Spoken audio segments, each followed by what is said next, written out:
Bueno, vamos directamente con este caso que ha generado indignación, consternación y que se pide justicia en México. Hablamos específicamente del femicidio que va en incremento después del caso de Evan y otras personas más. Ahora se suma al de Raquel, que ha sido asesinada, Raquel Padilla. Ella fue amenazada durante varios días. La Fiscalía de México no le puso atención. De repente, ella terminó golpeada por un grupo de personas y luego quemada viva. El 17 de mayo, Luz Raquel Padilla Gutiérrez denunció en Twitter las amenazas de muerte que recibió después de ser atacada por primera vez con cloro industrial en Jalisco. Letreros amenazantes fueron escritos en el edificio en el que Luz Raquel vivía, los cuales publicó en sus redes sociales. Se trataba de leyendas como "te voy a quemar viva", "te vas a morir machorra", entre otras. Etiquetó a la Fiscalía y al gobierno de Jalisco, así como al Centro de Justicia para las Mujeres de esa entidad. Casi 2 meses después, la noche del pasado sábado 16 de julio, un grupo de 3 hombres y una mujer la quemó tras arrojarle una sustancia en un parque de Zapopan cerca de su casa. Ayer falleció en el hospital donde era atendida por quemaduras en el 90% de su cuerpo. Por lo tanto, la Fiscalía de Jalisco informó que ya investiga el caso como feminicidio. Fueron días de agonía quien vivió Raquel, pero en la siguiente nota usted conocerá un poco más de quién era ella, madre, cuidadora y activista que fue asesinada. Luz Raquel Padilla, una mujer activista por los derechos de las personas con discapacidad y madre cuidadora, perdió la vida luego de que fuera atacada por personas no identificadas, quienes le prendieron fuego mientras caminaba por las calles de Zapopan, Jalisco. Luz Raquel Gutiérrez Padilla, de 35 años, radicaba en el estado de Jalisco y además de dedicar su tiempo completo a ser madre de un pequeño con diagnóstico de autismo severo, dependiente de cuidados 24 horas, se daba tiempo para ser miembro activo de diversas colectivas. Por ejemplo, durante alguna época fue parte de la red de Me Cuidan Mis Amigas, un espacio destinado para dar acompañamiento a mujeres vulneradas y en situación de violencia, de acuerdo con su propia descripción. Esta colectiva señaló en su mensaje para exigir justicia que se trataba de una mujer resiliente que exigía verdad, justicia y protección, además de ser la madre, sostén y mano que arropaba cada día a su pequeño. Y es así como en México han indicado las autoridades que la cantidad de mujeres que son asesinadas ha incrementado durante este 2022. Hablábamos hace poco del caso de Bani, ahora estamos abordando el tema de Raquel, pero acá hay algo muy importante y es que ella ya había realizado una denuncia, no solo ante las autoridades, sino a través de las redes sociales, en donde ella estaba recibiendo amenazas de muerte. En ello también la Fiscalía de Jalisco informó que se está investigando el caso bajo el protocolo del femicidio de la muerte de Padilla Gutiérrez. Las autoridades ya han reconocido que la víctima contaba con una denuncia previa por el delito de amenazas contra su vecino, esto por problemas con la convivencia, así que esa es la información preliminar. Por este tema se inició y se abrió la carpeta de investigación. Sin embargo, de acuerdo con los primeros datos obtenidos, no se cuenta con información que posicione a esta persona en el lugar que ocurrieron los hechos. Así refirió las autoridades del Ministerio Público a través de un comunicado. Hay que mencionar, por supuesto, que el ataque el pasado sábado por la noche en un jardín a la vista de todos fue el colofón de una serie de agresiones que la víctima venía denunciando tanto en los pasillos de los ministerios públicos como a través de sus redes sociales, pero esto es, Axel, uno de los casos que han indicado los expertos en el tema que se puede prevenir.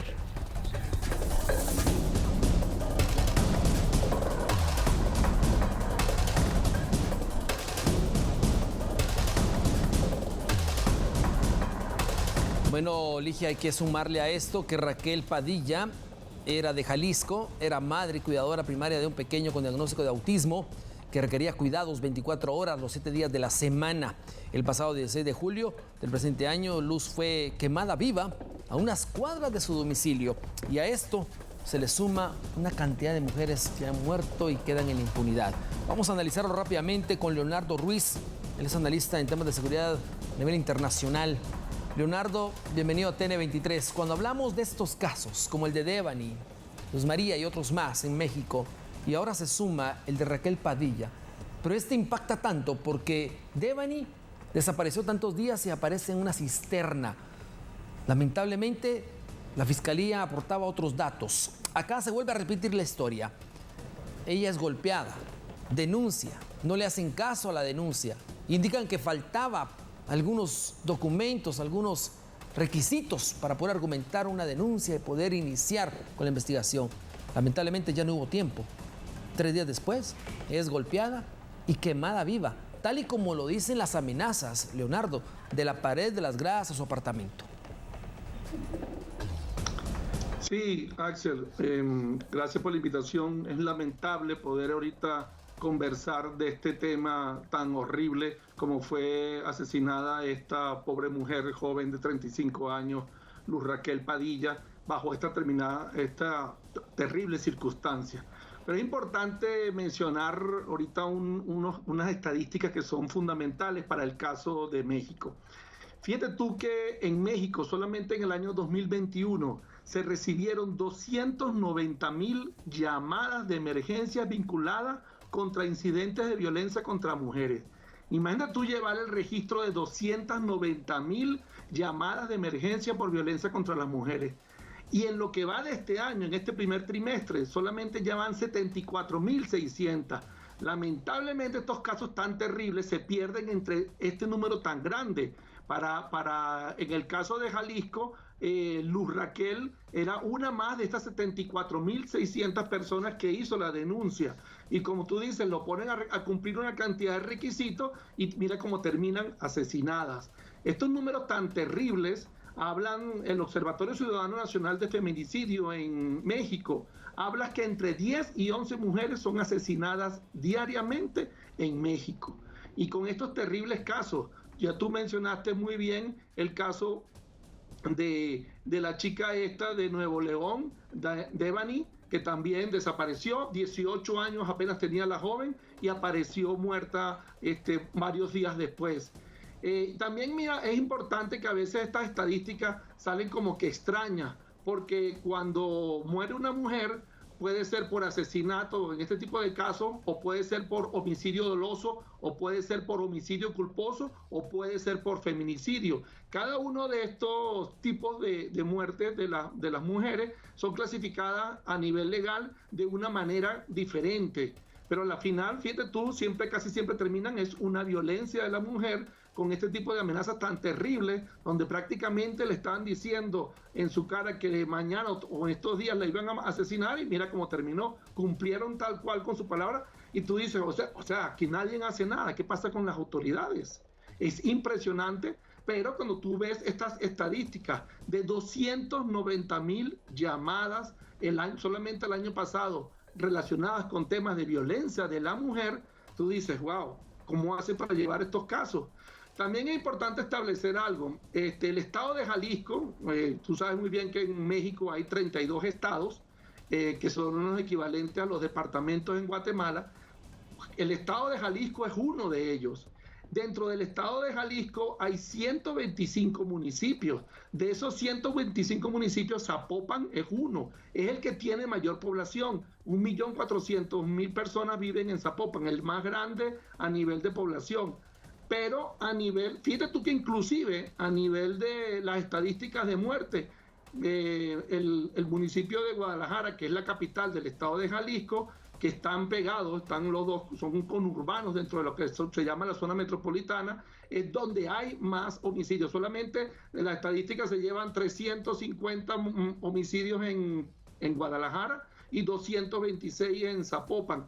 Y a pesar de, fíjate tú, los volúmenes de gente, estas estadísticas de verdad que son bien lamentables, son bien preocupantes y más como recaen en el hecho de que son las mujeres las que están siendo las más afectadas. Ahora bien, licenciado, también cómo está la tolerancia y también la normalización de la cultura de violencia en general, tomando en cuenta que este tipo de amenazas al final no fueron escuchadas por parte de las autoridades y como información preliminar se sabe que ella iniciaba a recibir pues ciertas amenazas precisamente porque su hijo era autista. Entonces, ¿dónde está la tolerancia también de la sociedad hasta este punto?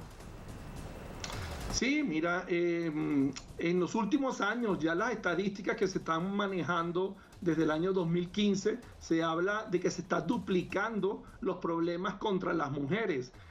Solamente en el año 2015 hubo 412 muertes por mujeres. Ya en el 2020, 5 años después, se más que duplicó a 948. En el 2021, en vez de bajar, siguen creciendo, 977 muertes contra mujeres. Lo que obviamente se ve una estadística muy fuerte, donde si no existe justicia que controle esto, que los feminicidios, las cifras siguen creciendo en apenas un año de diferencia.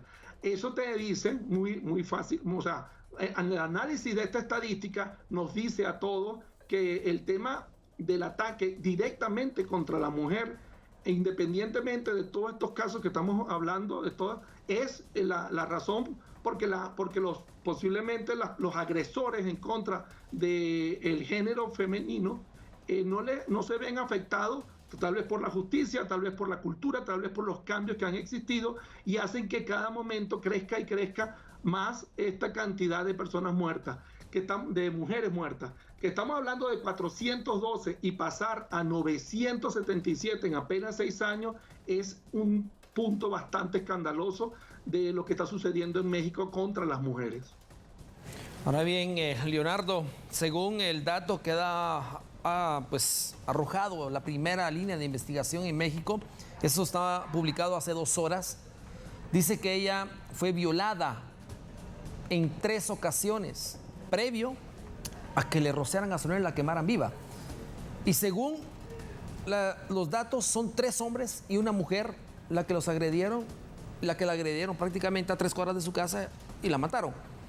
3 violaciones. Gritó. Ninguno de los vecinos cercanos hizo nada. Y luego la rocian con gasolina y la queman viva. Es terrible eso, definitivamente. Totalmente, porque el odio que se ha generado hacia la mujer, en este caso pues indefensa, de que no recibe ningún tipo de ayuda, acude a la fiscalía, no le hacen caso, hace las denuncias en las redes sociales, nadie le hace caso, recibe la visita de 3 hombres y una mujer, hacen todo el escándalo que supone una violación y después un asesinato tan terrible como es el asesinato de ser quemado vivo, y no pasa nada. O sea, es en verdad una circunstancia que hay que tomar en consideración dentro de la cultura mexicana, dentro de la cultura con respecto a la mujer, dentro de la cultura con respecto a la violencia en México, que llama la atención de esta situación tan terrible. Fíjate tú la cantidad de organismos, por ahí está las estadísticas de la Comisión Estatal de Derechos Humanos de Jalisco. O sea, por instituciones nos falta. El Observatorio Ciudadano Nacional de Feminicidio, la Fiscalía, la Policía, o sea, una cantidad de instituciones. ¿Y están para qué? ¿Están para qué? Para solamente sacar estadísticas. O sea, pasan toda esta cantidad de cosas, esta señora hace toda esta cantidad de denuncias y nadie hace nada.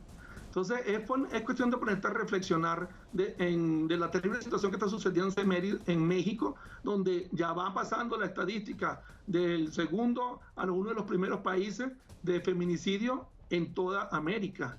Y ahora se pelean el terrible entre Morelos, Nueva León y Aguascalientes, junto con Jalisco, como los estados donde más suceden feminicidios en México. Y cada día aumentan y cada año aumentan y aumentan más. Terrible la falta de control, de la falta de apoyo, a pesar de la gran cantidad de instituciones que existen en México para teóricamente apoyar. Mira, estaba ahorita leyendo una noticia muy interesante de que apenas este año, en marzo, se hizo un acuerdo entre el gobierno de Jalisco, o sea, el gobernador Enrique Alfaro Ramírez, y la alcaldía, la municipalidad de Zapopan, para tratar de apoyar a todas aquellas víctimas que quedan producto del feminicidio. Porque ¿qué pasa generalmente en estos casos?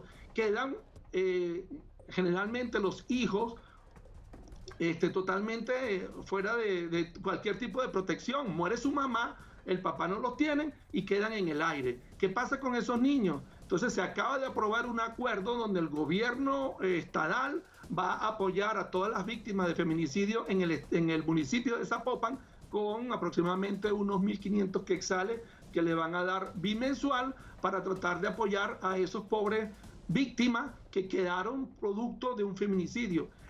Miran hasta dónde se llega a la situación de que tienen que crearse este tipo de acuerdos, de la gran cantidad de feminicidios que se están creando y obviamente estas víctimas que son totalmente inocentes de esta situación quedan totalmente en el aire. ¿Qué hacer con ellas? Por lo menos se crea este programa que tratan de darle algún tipo de beneficio económico para que por lo menos puedan seguir estudiando, se puedan comer, puedan seguir manteniéndose por la pérdida de su madre, que generalmente es lo que sucede en estos casos. Para finalizar, licenciado, ya ha mencionado usted un poco más de qué podrían hacer con el pequeño, tomando en cuenta que él también estaba recibiendo amenazas, según lo que había comentado Raquel a través de sus redes sociales. Pero sabemos que este tipo de casos se pueden prevenir. ¿Y qué se debe hacer? Porque sabemos también que las autoridades pues no realizaron las acciones suficientes para poder salvaguardar la vida tanto de Raquel como de su pequeño, pero también hay distintas organizaciones que en algún momento las mujeres pueden acercarse y en algún punto tener una respuesta un poco más rápida. Sí, mira, te nombré ya un conjunto de instituciones que más que hacer estadísticas, en realidad lo que requieren es que tengan acciones. El crear algún tipo de instituciones dentro de la Procuraduría que existan allá, dentro de la misma policía, dentro de la misma fiscalía, que permita proteger a las mujeres que hacen las denuncias. Si nosotros estamos hablando de 290.000 denuncias en contra de la mujer, de llamadas por violencia contra la mujer, solamente en el año 2021 y en lo que va de año 74.600, son números extremadamente grandes que deberían de establecer algún tipo de organismo que permita apoyar esto y darle en realidad un verdadero seguimiento, porque estamos hablando de unos números extremadamente grandes. ¿Qué ha pasado? Fíjense que hablan de 291.000 llamadas con esto. ¿Y qué ha pasado con esas 290.000? ¿Qué se hace? ¿Cuáles son los requisitos que ellos piden? ¿De qué manera se puede proteger? Porque es obvio que una policía no va a poder manejar tanta cantidad. Pero si eso lo llevamos a nivel nacional, estatal y municipal, definitivamente que en cada una de estas pequeñas regiones, que son los municipios, que son los gobiernos más cerca de las personas, se deberían crear organismos que permitan que las personas, que las mujeres que reciben este tipo de amenazas o denuncias puedan recibir algún tipo de apoyo para evitar que este tipo de asesinatos tan extremadamente horribles se dejen de suceder en estos grandes países. Leonardo Ruiz, como siempre, muchísimas gracias por aportar esos datos, también el conocimiento en relación a cómo abordar estos temas a nivel internacional, porque son el reflejo prácticamente de una sociedad en Latinoamérica que poco a poco ha venido decayendo, Ligia. Y es que, para cerrar con el tema, la mujer que tenía 32 años en el momento de su captura es específicamente Verónica Razo, que también falleció víctima de la violencia contra la mujer. Ella tenía 32 años al momento de su captura. Fue víctima de tortura física, psicológica y sexual por parte de los agentes que la detuvieron, ¿sí?, adscritos a la desaparecida Policía Federal. Luego, tenemos el dato de Liliana Torres, mexicana, de 24 años. Fue secuestrada por 4 hombres que la violaron y la golpearon hasta dejarla inconsciente. Luego le prendieron fuego. Ellos están libres. Ellos no pueden dormir por el dolor de las heridas. Ella, precisamente.